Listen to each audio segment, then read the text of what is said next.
Hi friends, வணக்கம் and welcome back to my channel Meena's lifestyle. இன்றைக்கி நம்ம சேனலில் ரொம்பவே ஈஸியாக கேக் வந்து பேக் பண்ணாமலே எப்படி பர்த்டே கேக் பண்ணுறது அப்படின்னு தான் பார்க்க போகிறோம். இது கண்டிப்பாக ரொம்ப யூஸ்ஃபுல்லாக இருக்கும். எந்த ஒரு பேக்கிங்கும் நீங்கள் நம்ம பண்ண போகிறதில்ல, ஆனால் சூப்பரான பர்த்டே கேக் ரெடி பண்ண போகிறோம். எப்படி பண்ணலான்னு பார்க்கலாம் வாங்க. ஃபஸ்ட்டு இந்த கேக் பண்ணுறதுக்கு நான் விப்பிங் க்ரீம் வந்து ரெடி பண்ணிக்க போகிறேன். இந்த பவுடராக வந்து கடையில் கிடைக்கக்கூடிய விப்பிங் க்ரீம் பவுடர் தான் நான் எடுத்துருக்கேங்க. இதுக்கு வந்து கூட பால் மட்டும் சேர்த்துட்டு விப் பண்ணால் போதும் அப்படின்னு அதில் இன்ஸ்ட்ரக்ஷன் கொடுத்துருக்காங்க. 100 ml சேர்க்க சொல்லியிருக்காங்க. ஸோ நான் கொஞ்சம் பால் சேர்த்துட்டு இது கூட நான் எடுத்து வச்சுருக்க அந்த பவுடர் வந்து சேர்த்துக்க போகிறேன். இது ரெண்டும் சேர்த்து பீட் பண்ணோம் அப்படின்னாலே போதும். இப்போ இந்த பவுடர் நான் கொஞ்சம் கொஞ்சமாக சேர்த்து தான் பீட் பண்ண போகிறேன். நான் பாதி அளவு சேர்த்துட்டேன். இப்போ இந்த மாதிரி வந்து பீட் பண்ணி எடுத்துக்கிறேன். இப்போ இது ஒரு 10 நிமிஷம் நல்லா வந்து பீட் பண்ணணும். நல்லா வந்து இந்த ஸ்டிப் பீக் சொல்கிறாங்களா அந்த அளவுக்கு வரணும். அது வரைக்கும் இது நம்ம பீட் பண்ணணும். பாருங்கள், நான் கொஞ்சம் கொஞ்சமாக சேர்த்து இந்த மாதிரி பீட் பண்ணி எடுத்துக்க போகிறேன்.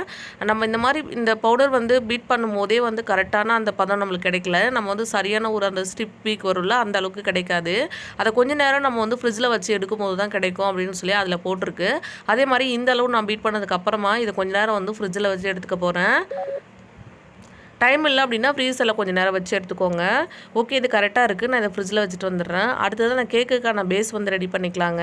இன்றைக்கி வந்து நம்ம ப்ரெட்டு வச்சு தான் அந்த பேஸ் வந்து ரெடி பண்ண போகிறோம். கேக் வந்து பேக் பண்ணாமல்.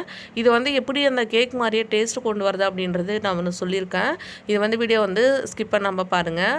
இந்த சாண்ட்விச் ப்ரெட் எடுக்கும்போது ப்ரெட்டோட சைஸ் கொஞ்சம் பெருசாக இருக்கும். நம்ம கேக் செய்கிறதுக்கும் ஈஸியாக இருக்கும். ஸோ அதனால் சாண்ட்விச் ப்ரெட் எடுத்திருக்கேன். இந்த ஓரங்கள் எல்லாம் இந்த மாதிரி கத்தி வச்சு ஃபஸ்ட்டு கட் பண்ணி எடுத்துக்கோங்க. இந்த மாதிரி எட்ஜஸ் எல்லாமே கட் பண்ணி எடுத்துகிட்டு உங்களுக்கு எந்த அளவுக்கு கேக்கு ஹைட் வேணும், எந்த அளவுக்கு வந்து அகலம் வேணுமோ அதுக்கு தகுந்த மாதிரி நீங்கள் வந்து ப்ரெட் எடுத்துக்கலாம். இப்போ நான் வந்து பார்த்திங்கன்னா 8 ப்ரெட் அளவு கட் பண்ணி எடுத்து வச்சுருக்கேன். பாருங்கள், இது எல்லாத்தையும் வேற ஒரு பிளேட்டில் எடுத்து வச்சுக்கோங்க. இன்றைக்கி வந்து நம்ம பேக் பண்ண போகிறதுல அதுக்கு பதிலாக தான் இந்த ப்ரெட்டு வந்து வச்சுக்க போகிறோம் நம்ம. ஸோ அடுத்ததான் இந்த கீழே வந்து பேஸ்க்காக நான் இந்த மாதிரி ஒரு கட்டிங் போர்டு எடுத்திருக்கேன். இப்போ பார்த்திங்கன்னா க்ரீம் கொஞ்சம் நேரம் ஃப்ரிட்ஜில் வச்சுட்டு வந்ததுக்கப்புறமா இந்த அளவுக்கு நல்லா வந்து நமக்கு சூப்பராக ரெடி ஆகிடுச்சு பாருங்கள். கொஞ்சம் கூட இப்போ வந்து நம்மளுக்கு லூஸாக இல்லை, சூப்பராக இருக்குது. க்ரீம் மாதிரி கொஞ்சம் பேஸில் வந்து லைட்டாக அந்த மாதிரி தடவிட்டு அதுக்கு மேலே வந்து நான் அரேஞ்ச் பண்ண போகிறேன். அப்போ நம்ம ஷேக் பண்ணோம் அப்படின்னா கூட கீழே விழாது. நம்ம ஃப்ரீசர்லாம் கொண்டு போய் வைப்போம், அப்போ எடுப்போம், அந்த டைமில் விழக்கூடாது அப்படின்றதுக்காக கீழே கொஞ்சம் க்ரீம் அப்ளை பண்ணிவிட்டு இந்த மாதிரி ப்ரெட்டு வந்து நான் அடுக்கி எடுத்துக்க போகிறேங்க. உங்களுக்கு எந்த அளவுக்கு நான் சொன்ன மாதிரி எந்த அளவுக்கு ஹைட் வேணுமோ அதுக்கு தகுந்த மாதிரி நீங்கள் ப்ரெட் எடுத்துக்கோங்க. கிட்டத்தட்ட இதுவுமே இந்த கேக் மாதிரியான டேஸ்ட் வந்து சூப்பராக இருக்கும். இதுக்கு நம்ம என்ன பண்ண போகிறோம் அப்படின்னு சொல்லி பார்த்தீங்கன்னா, கொஞ்சம் பால் வந்து நான் காய்ச்சிட்டு அது கூட கொஞ்சமாக சர்க்கரை சேர்த்து எடுத்து வச்சுருக்கேன். இந்த பால் வச்சு இதை நல்லா வந்து இந்த மாதிரி சோக் பண்ணி விட போகிறோம். இந்த மாதிரி சோக் பண்ணிவிட்டு அதுக்கப்புறம் செய்யும்போது தான் வந்து பார்த்திங்கன்னா நம்மளுக்கு ப்ரெட்டு வந்து வரன்னு இருக்கும் இல்லையா, அந்த மாதிரி இல்லாமல் நல்ல ஒரு சாஃப்டாக இருக்கும். ஸோ அதனால் அந்த மாதிரி வந்து சோக் பண்ணி எடுத்துக்கோங்க. அதுக்கப்புறமா நம்ம எடுத்து வச்சுருக்க க்ரீமை இந்த மாதிரி மேலே அப்ளை பண்ணிக்கோங்க. சும்மா ஒரு ஸ்பேச்சுலாக வச்சு நான் அப்ளை பண்ணிக்கிறேன். நீங்கள் ஸ்பூன் வச்சு கூட அப்ளை பண்ணிக்கலாம்.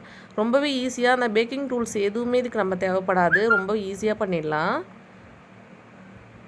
பாருங்கள், அடுத்த லேயர் இதே மாதிரி வந்து நான் அரேஞ்ச் பண்ணிக்கிறேன். அதே மாதிரி வந்து பால் அப்ளை பண்ணிக்கிறேன். அப்ளை பண்ணதுக்கப்புறமா நம்ம எடுத்து வச்சுருக்க க்ரீம் வந்து மேலே அப்ளை பண்ணிக்கலாம். அவ்வளோதான், சிம்பிள். இதே மாதிரி நீங்கள் எத்தனை லேயர் தேவைப்பட்டாலும் ஹைட்டுக்கு தகுந்த மாதிரி உங்களுக்கு என்ன ஹைட் வேணுமோ அதுக்கு தகுந்த மாதிரி வச்சுக்கலாம். இதுக்கு சாண்ட்விச் ப்ரெட்டு தான் எடுக்கணும் அப்படின்னு இல்லை. சாண்ட்விச் ப்ரெட் அகலமாக இருக்கும் அப்படின்றதால நான் எடுத்திருக்கேன். நீங்கள் நார்மலாக வீட்டில் வாங்குகிற ப்ரெட்டு கூட யூஸ் பண்ணிக்கலாம். அதுவுமே சூப்பராக வரும். நல்லா வந்து மாய்ஸ்சராக இருக்க ப்ரெட் யூஸ் பண்ணிக்கிட்டிங்க அப்படின்னா நம்ம பாலும் சேர்த்து சோக் பண்ணும்போது இன்னுமே ரொம்ப சூப்பராக இருக்கும். கொஞ்சம் க்ரீம் வந்து மீதி இருக்குது. இதை வந்து நான் பைப்பிங் பேக்கில் போட்டுக்க போகிறேன். போட்டுட்டு சும்மா மேலே ஏதாவது டெக்கரேட் பண்ணிக்கலாம் அப்படின்றதுக்காக. தேவைப்பட்டால் இதில் மட்டும் வேறு ஏதாவது கலர் சேர்த்துட்டு கூட நீங்கள் பண்ணலாம்.